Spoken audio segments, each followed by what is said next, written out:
turn the conversation a little bit now, because, as I said in the introduction to you, you're as much now a political figure as you are an athlete.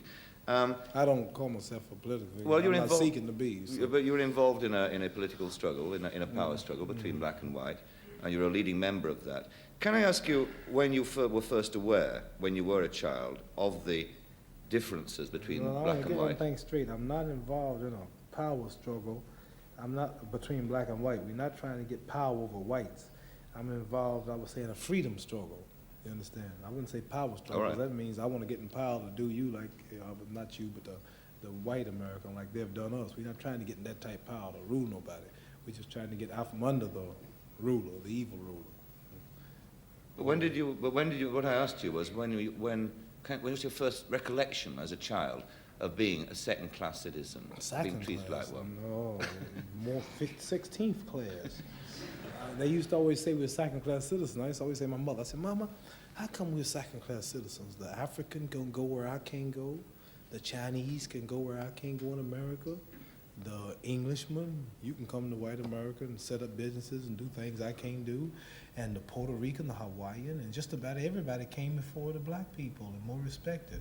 So I said, so if we were just second-class citizens, we'd be doing all right. But we were way down from second class. Oh man, if we were second-class citizens, we'd be driving all Cadillacs or living good. First class would be driving a Rolls Royce, but we'd still be doing good.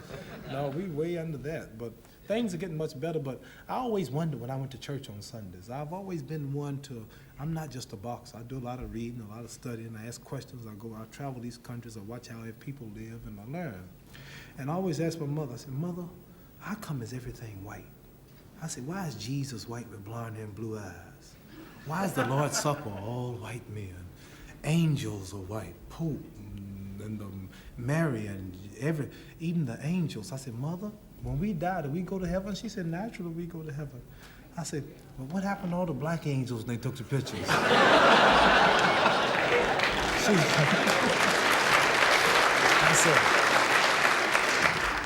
I said, oh, I know.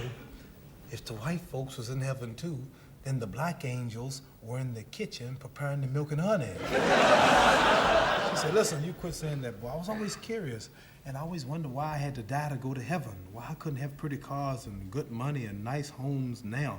Why do I have to wait till I die to get milk and honey? And I said, Mama, I don't want no milk and honey. I like steaks and I said, milk and honey is a laxative anyway. Did they have a lot of bathrooms in heaven? So anyway, I was always curious. I always wondered why. You know, Tarzan is the king of the jungle in Africa. He was white. And, white man, I saw this white man swinging around Africa with a diaper on, hollering, oh! Do you all see Tarzan over here? Did you see Tarzan? Yeah. And all the Africans, he's beating them up and breaking the lion's jaw. And here's Tarzan talking to the animals, and the Africans been there for centuries, and he can't talk to the animals. Only Tarzan can talk to the animals. I always wondered why. And Miss America was always white. All the beautiful brown women in America, beautiful suntans, beautiful shapes, all type complexions, but she always was white. And Miss World was always white. And Miss Universe was always white. And then they got some stuff called White House cigars, White Swan soap, King White soap, White Cloud tissue paper, White Rain hair rinse, White Tornado flow wax.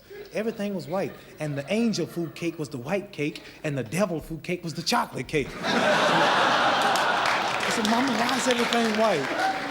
I always wondered, you know, and the president lived in the White House. And Mary had a little lamb, his feet as white as snow, and Snow White. And everything was white. Santa Claus was white. And everything bad was black. The little ugly duckling was the black duck, and the black cat was the bad luck. And if I threaten you, I'm gonna blackmail you. I said, Mama, why don't they call it white mail? They lied too. I was always curious, and this is when I knew something was wrong. Won the Olympic gold medal in Rome, Italy. Olympic champion, the Russian standing right here, and the Pole right here. Is Poland considered a communist country? Yeah. Yeah, I'm defeating America's so-called threats or enemies. And the flag is going, dun, dun, dun, dun, dun, dun, dun, dun, dun, dun, dun. I'm standing so proud. Dun, dun, dun, dun, dun, dun. And I done whooped the world for America. Dun, dun, dun, dun, dun, dun. I took my gold medal, thought I'd invented something. I said, man, I know I'm going to get my people freedom there. I'm the champion of the whole world, the Olympic champion. I know I can eat downtown now. And I went downtown that day, had my big old medal on, and went in the restaurants. At that time, black things wasn't integrated. The black folks couldn't eat downtown. And I went downtown, I sat down, and I said, a cup of coffee, hot dog. The lady said, we don't serve Negroes. I was so mad. I said, I don't eat them either. Just give me a couple of hamburgers.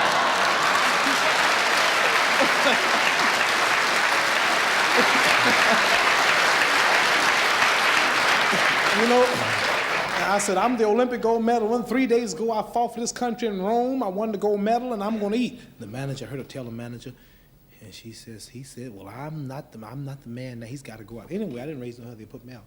And I had to leave that restaurant in my hometown where I went to church and served in their Christianity and fought, and Daddy fought in all the wars, just won the gold medal and couldn't eat downtown. I said, something's wrong. And from then on, I've been a Muslim.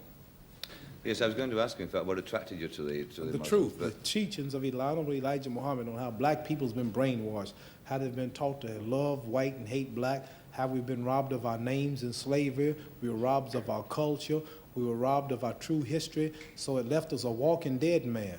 So when you got black people in an all-white country and they don't know nothing about themselves, they don't speak the language, they're just mentally dead. And this is happening all over the world. But the first place that will rise will be the black people in America, and then the rest of them will. But it's going. I was one who heard the truth, and when I heard the truth about my name was not Cassius Clay, I know a black man in America named John Hawkins. Now you know who John Hawkins was. He was a slave trader from England. But the white people at that time, if one had 5 slaves and his name was Jones, they would be called Jones property. If you was auctioned off to Mr. Smith, your name was Smith, identifying you as property of certain masters. So now that I'm free, now that I'm no longer a slave, then I want a name of my ancestors, Muhammad Ali. Like a Chinese, how would a Chinese look named Robert Smith? How would a German look named Edward Goldberg? A Jewish name. So when I heard that we don't have our names, we don't speak our true Arabic language, we were robbed of Islam, our true religion, and we've been made deaf, dumb, and blind in slavery, and Elijah Muhammad was taught by Allah, who we refer to as God, to teach us the truth that will free us. And when I heard it, I've been free ever since. I have no racial problems. I don't go where I'm not wanted. I'm proud, and Islam did it. So, and after these things that I heard in church, preaching, and watching this and that, I knew something was wrong, but I couldn't pinpoint it. But as soon as I heard the truth that Elijah Muhammad teaches us in America, it made me accept it. Can I put this to you, though, that Elijah Muhammad teaches separatism, that the two races shall live, that the blacks shall have their own. Well, But can I ask you about that? Wouldn't it make more sense and cause less pain all round in the struggle for in this battle if it was integration rather than separatism? I mean, why do you reject integration? Well, I tell you, number one, we don't want to start the people to thinking wrong. We don't hate nobody. But Elijah Muhammad teaches us the truth of God that's never been taught to our people, or nobody really. He teaches us that God beautified the planet Earth by separating everybody in different countries to themselves. Chinese are in China, Englishmen in England, Puerto Ricans in Puerto Rico, Ethiopians in Ethiopia, Arabians in Arabia, Egyptians in Egypt. And the Americans took that country anyway and then stole us. So you're going to always have chaos and trouble. It's a savage country. I notice here the policemen don't carry guns. They're not even allowed to hit people with sticks. Boy, in America, they got 2 policemen, 5 policemen in one car watching each other. Each has got a pistol. One's got a machine gun. One's got a shotgun. And 2 dogs. And they call the streets day and night. And they shooting, pound, hitting.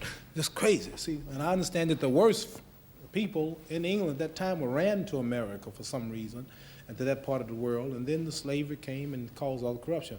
But we've been there 600 years, and there ain't no peace between black and whites because the cultures are different. Like Chinese and Mexicans cannot integrate. The music is different. The eating is different. But do you think if to ever get this sort of separate state, do you think it can be achieved bloodlessly, or do you think there will be a fight? Well, it won't be on our part. We were taught that it's impossible for us to be violent with the most powerfulest military country on the planet. America's awful powerful. She makes all the guns, all the machines, all the bullets, taught us how to shoot the guns. And it's totally impossible for 30 million black people to be violent against 170 million. We need a mental revolution, unity and coming together, and not physical. So when he says separation, what he's saying is that black people must do something for themselves and not always beg white people to move in their neighborhoods, but clean their own neighborhoods.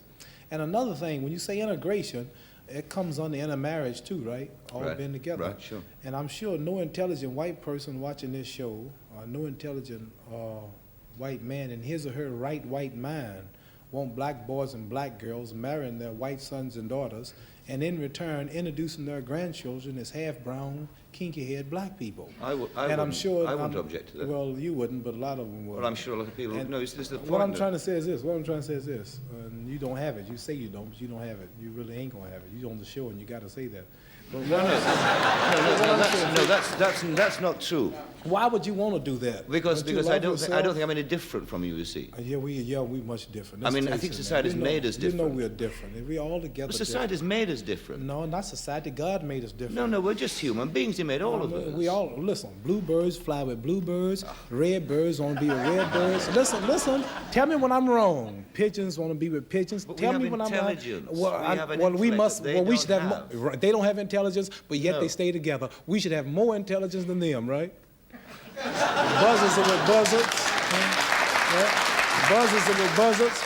Bluebirds are with bluebirds. They all are birds, but they got different cultures. The eagles like to hang out in the mountains. The buzzard like to fly around the desert. Well, there'll be The certain- bluebird like to fly around the trees There'd and be the certain grass. problems a buzzard mating with a sparrow, wouldn't there? What? There'd be certain. Right. And that's, I we mean- have the problems too. No, I don't see no black and white couples in England or America walking around proud, holding their children That's because society. and going out. That's society's fault. I mean, we've got to educate people around it. Well, too. life is It's too not- short for me to be raised catching hell for something like that. I'd rather go and be my own. I have a beautiful daughter, beautiful wife. They look like me. We're all happy, and I don't have no trouble.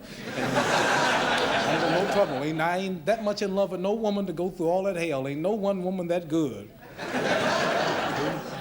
You understand? I understand. Yeah, I do understand. I understand. But I think it's sad that. It ain't sad because I It want is my sad. child to It's look like me. attitude. Every intelligent person wants his child to look like him. I'm sad because I want to blot out my race and lose my beautiful identity. Chinese love Chinese. They love the little slanted-eyed, pretty brown-skinned babies. Pakistanis love their culture. Jewish people love their culture. A lot of Catholics don't want to marry number Catholics. They want the religion to stay the same. Who want to spot up yourself and kill your race? You a hater of your people if you don't want to stay who you are. You shame what God made you. God didn't make no mistake when he made us all like we were. I think that's a philosophy of despair. Despair. I really do. It ain't no Yeah? despair. I think Number this- I one, think- can't no woman. Let me think- tell you something. Look, I want to tell you. Listen, no woman on this whole earth, not even a black woman in Muslim countries, can please me and cook for me and socialize and talk to me like my American black woman. No woman, and last is a white woman, can really identify with me and my feelings and the way I act and the way I talk. And you can't take no Chinese man and give him no Puerto Rican woman and holler about we're in love and you emotionally in love and physically, but really they're not happy because she's gonna hear some Puerto Rican music, he's gonna hear some Chinese music, and they're gonna be clashing all the time. It's just nature. You can do what you want, but it's nature to want to be with your own. I want to be with my own. I love my people. That's all. I don't hate nobody. And it keeps me out of trouble. I believe you when you say that you don't hate anybody, but Elijah Muhammad has been on record, and you must have been asked this many times, as saying that white men are devils. You don't believe that, do you? Yeah, I believe everything he preached. Mainly he talks about the American white man. You think I'm going to get on television and tell you that I don't believe in what Elijah Muhammad teaches and I'm his one of his main followers? I believe. And if the white man ain't the devil, then mainly he's aiming at the history of the American. He ain't never said about Europe or Sweden or Canada, America. And if you can prove he's not the devil, then he should get on the television and call the man a liar. No white man says he's not a devil. But They don't say nothing. Are you saying that every white man then in America is a white man? Was John F. Kennedy a white man? Yeah. Was he a devil? Well, who am I to say? What do you think he was? Who am I to say he was the devil? I'm not Elijah Muhammad.